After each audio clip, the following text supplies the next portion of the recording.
ನಮಸ್ಕಾರಗಳು ಗೃಹಲಕ್ಷ್ಮಿಯರೇ. ಇವತ್ತಿನ ವಿಡಿಯೋದಲ್ಲಿ ರಾಜ್ಯದ ಮಹಿಳೆಯರಿಗೆ ಒಂದು ಸಿಹಿ ಸುದ್ದಿ ಇದೆ.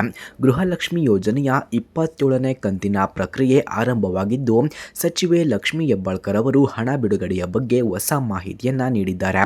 ಬಾಕಿ ಇರುವ 2 ಕಂತುಗಳ ಒಟ್ಟು 4,000 ಹಣ ಈ ವಾರ ಅಂದರೆ ಮಂಗಳವಾರದಿಂದ ರಾಜ್ಯದ 29 ಜಿಲ್ಲೆಗಳ ಫಲಾನುಭವಿಗಳಿಗೆ ಹಂತ ಹಂತವಾಗಿ ತಲುಪಲಿದೆ.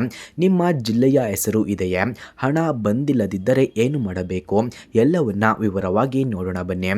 ಅದಕ್ಕಿಂತ ಮುಂಚೆ ನಮ್ಮ ಚಾನಲನ್ನು ಇನ್ನೂ ಯಾರಾದರೂ ಸಬ್ಸ್ಕ್ರೈಬ್ ಆಗಿಲ್ಲ ಅಂದರೆ ದಯವಿಟ್ಟು ಸಬ್ಸ್ಕ್ರೈಬ್ ಆಗಿ ವಿಡಿಯೋವನ್ನು ಕೊನೆವರೆಗೂ ನೋಡಿ. ಸ್ನೇಹಿತರೆ, ಸರ್ಕಾರದ ಮಾಹಿತಿಯ ಪ್ರಕಾರ ಕಳೆದ ಕೆಲವು ತಿಂಗಳುಗಳಿಂದ ಪೇಮೆಂಟ್ ಬಾಕಿ ಇದ್ದ ಮಹಿಳೆಯರಿಗೆ ಈಗ ಒಟ್ಟಾಗಿ ಹಣ ಜಮೆಯಾಗಲಿದೆ. ಮಂಗಳವಾರದಿಂದ DBT ಮೂಲಕ ಹಣ ವರ್ಗಾವಣೆ ಶುರುವಾಗಲಿದ್ದು, 29 ಜಿಲ್ಲೆಗಳಲ್ಲಿ ಪ್ರಕ್ರಿಯೆ ಚುರುಕುಗೊಂಡಿದೆ. ಈ ಬಾರಿ ಲೈಫ್ ಸರ್ಟಿಫಿಕೇಟ್ ಸಲ್ಲಿಸುವುದು ಮತ್ತು ಬ್ಯಾಂಕ್ ಖಾತೆಗೆ NPCI ಮ್ಯಾಪಿಂಗ್ ಆಗಿರುವುದು ಕಡ್ಡಾಯವೂ ಕೂಡ ಆಗಿದೆ. ಹಾಗೆ ಒಂದು ವೇಳೆ ನಿಮ್ಮ ಖಾತೆಗೆ ಇನ್ನೂ ಹಣ ಬಂದಿಲ್ಲವೆಂದರೆ ತಕ್ಷಣ ಗ್ರಾಮ 1 ಕೇಂದ್ರದಲ್ಲಿ ನಿಮ್ಮ ಸ್ಟೇಟಸನ್ನು ಚೆಕ್ ಮಾಡಿಸಿಕೊಳ್ಳಿ.